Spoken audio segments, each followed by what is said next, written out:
Olá, todas as plataformas digitais, né, que abrangem também o Cacoalcast. São 18 sites nesse momento que nós estamos ao vivo. Tá? Quero abraçar todos os nossos telespectadores, todos os amantes do nosso podcast também. A você que quer ficar um pouco mais informado com as histórias de grandes nomes da cidade de Cacoal, você pode acompanhar a gente. Nesse mesmo horário, todas as terças-feiras, às 19h30, nós temos sempre um convidado ilustre. E hoje, nada mais, nada menos, nós recebemos ele, Jusmar Lustosa. Ele que é jornalista, consagradíssimo na cidade de Cacoal, praticamente já um dos pioneiros também da cidade de Cacoal e, claro, com uma carreira brilhante. Nós vamos saber um pouco do trabalho dele, da revista dele e de um pouco da sua história de vida também, que é muito bonita. E a gente vai estar hoje falando sobre isso, tá? Somente isso hoje no nosso Cacoalcast. Jusmar Lustosa. Vou te chamar de Lustosa, que é como do jeito que você quiser. Que é como todos tranquilo. Te chamam, e eu aprendi a te conhecer também como Lustosa. Tranquilo. O importante é que eu sou eu e aí a forma carinhosa que Sim. Cada um me chama, isso é só um detalhe, né? Desde então já, tá obrigado pelo carinho, por aceitar estar aqui com a gente no Cacoalcast, para a gente estar contando um pouquinho, enaltecendo também o seu trabalho. Você é um grande jornalista, renomado também na cidade de Cacoal e no estado de Rondônia também. E como que surgiu, né, essa paixão pela cidade de Cacoal? O que trouxe Jusmar Lustosa para falar assim, não, eu vou vir morar em Cacoal agora? Bom, para a gente chegar em Cacoal, eu acho que a gente tem que voltar aí a alguns anos, né? Primeiro que a minha formação não tem nada a ver com a comunicação, né? Eu fui dentista 20 anos, durante 20 anos. Eu fiz faculdade em Lins, faculdade de odontologia de Lins, né? Sou de Ibiporã, nasci em Ibiporã, Paraná. Morei 15 anos em Londrina, que é cidade vizinha, né, a Ibiporã. E de lá para cá, muita coisa aconteceu, sem dúvida nenhuma. Acabei casando em Londrina, minhas filhas nasceram em Londrina, né, e eu sempre investindo na odontologia. Isso no Paraná? No Paraná. Isso no Paraná. Isso lá em 1985, quando eu me formei.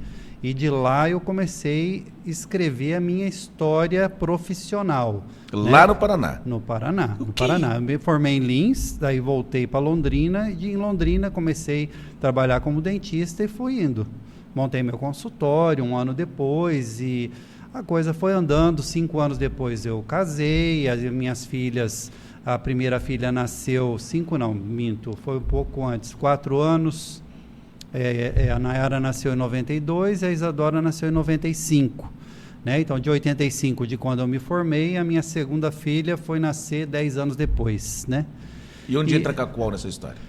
Então tá, eu ia chegar lá, mas por isso que eu escrevi meu livro, que nós vamos chegar no livro também, porque o livro conta todinha essa história doida de vida minha, né? De dentista virei jornalista e tal. Passaram uns 15 anos, eu entrei na parte de ronco e apneia do sono, que o dentista tem a sua participação também nesse tratamento, né? É uma terapia, um tratamento de ação multidisciplinar, são várias terapias, e eu comecei a estudar, estava meio desanimado na odontologia, eu falei, preciso entrar numa área diferente. Comecei a estudar e tal.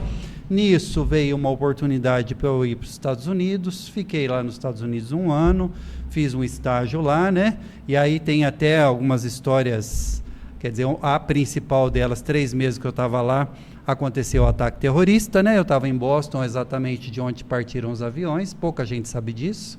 Então a gente acompanhou de perto, né, essa mudança de comportamento de um povo, né? Porque afinal de contas eu já fazia parte desse povo também. Então o mesmo medo, o mesmo pavor que essas pessoas tiveram na época, eu também tive, né?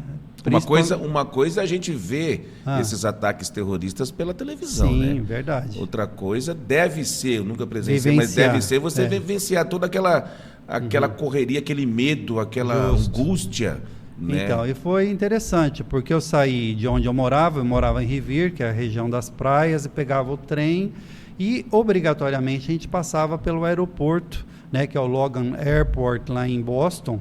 Era uma parada obrigatória. E eu passei justo mais ou menos no horário que os aviões partiram.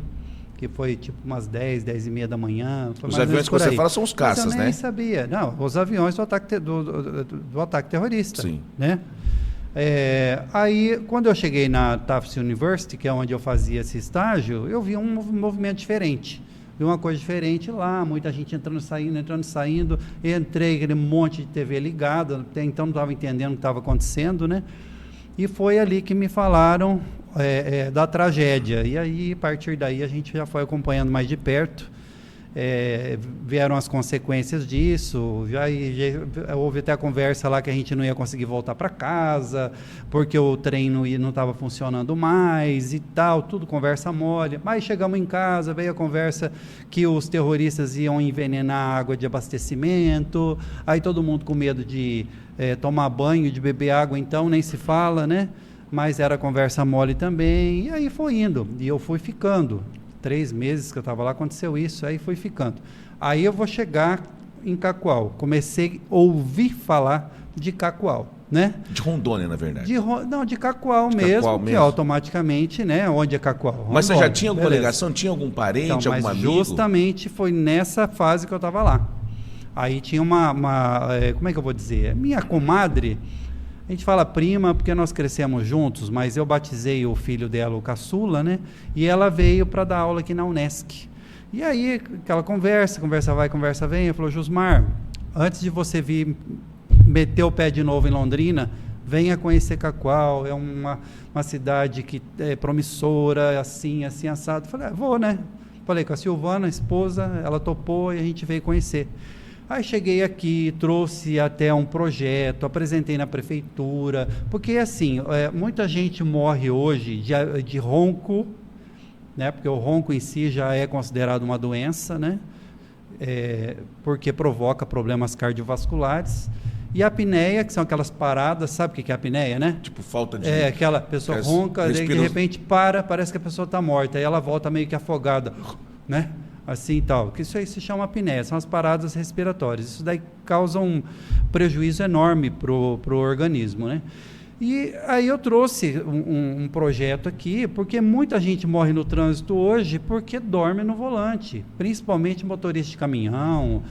A gente fez um trabalho junto ao SEST Senat, lá em Londrina, nos pedágios lá do Paraná, tudo tentando conscientizar e forçar as pessoas a buscarem ajuda, né? Porque o ronco deixou de ser um problema social há muitos anos, né? A pessoa fala, fulano ronca, serve de chacota, né, de gozação para as pessoas, e não é por aí. O ronco é uma doença, né? E tal, fui para lá, fiz o que eu tinha que fazer, vim para cá, olhei, vim conhecer, vi que Cacoal, que Rondônia não tinha um centro de tratamento de distúrbios de sono. Eu falei, tá comigo, né? Eu, dentista, estava retomando a profissão. Falei, eu acho que é uma boa, vou para lá, vou montar esse centro de distúrbios de sono, né, de tratamento de distúrbios de sono lá em Rondônia. Só que eu me enganei. Eu cheguei aqui, como é uma coisa de ação multidisciplinar, né, um tratamento de ação multidisciplinar, então tinha que ter sintonia entre o neurologista, o psiquiatra, o otorrino, entendeu? Aquela visão multidisciplinar. E aqui era aquela visão um pouquinho arcaica ainda, aquela coisa do médico da família, isso há 20 e tantos anos, né? Então, eu acabei optando, né? Eu vou pular uma partezinha aí para não ficar muito comprido, porque teve assim uma ligação. Eu procurei vir para cá como dentista, mas aí descobriram que eu tinha um potencial aí para comunicação, que foi o Dr. Antônio Carlos Nascimento. Tem uma historinha toda aí.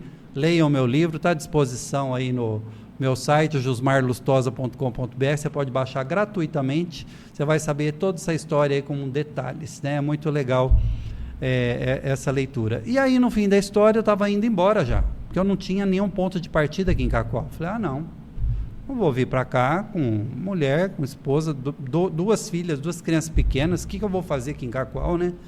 Aí o doutor Nascimento me chamou lá na sala dele, falou, estou sabendo que você tem umas ideias boas aí, que essas ideias, na verdade, vieram em tom de brincadeira, numa rodinha de conversa lá na Unesc, né? Foi Copa de 2002. Aí eu vou abrir um espaço para você, eu vou te dar um ponto de partida. Eu falei, beleza, tranquilo, que ponto de partida é esse? Ele era um dos diretores da Fiero, né, do SESI, né, Federação das Indústrias do Estado de Rondônia. Falou, eu vou abrir um espaço para você lá no SESI Clínica. Olha, eu estava tão querendo mudar, fazer alguma coisa diferente na minha vida, que eu nem entrei muito em detalhes. Eu não sabia se eu ia receber um salário, como é que ia ser. Falei, nada acontece por acaso. Eu vou. Aí falei com a Silvana, vamos. Aí fui para lá, já desmontei o meu apartamento, botamos a mudança em cima do caminhão e vamos embora. Nisso aí tem outras historinhas também. Eu fiz 2 mudanças em 2 dias quando eu cheguei aqui, um drama. Tá? Não vou entrar no mérito da questão agora, que senão só essa historinha aí, nós já vamos tomar meio programa seu aqui, né? E aí foi, aí deu um mês, eu vi que aquela brincadeira virou coisa séria, né? Tinha virado coisa séria, eu falei, eu vou encarar isso como uma coisa séria, pode ser uma oportunidade para mim, mas estava encarando assim como uma oportunidade para fazer meu nome rápido, e eu crescer na odontologia, entendeu a jogada? Entendi. Então, só que não. Eu comecei a crescer na comunicação e a odontologia foi ficando de lado. Então, foi um período de transição de 5 anos.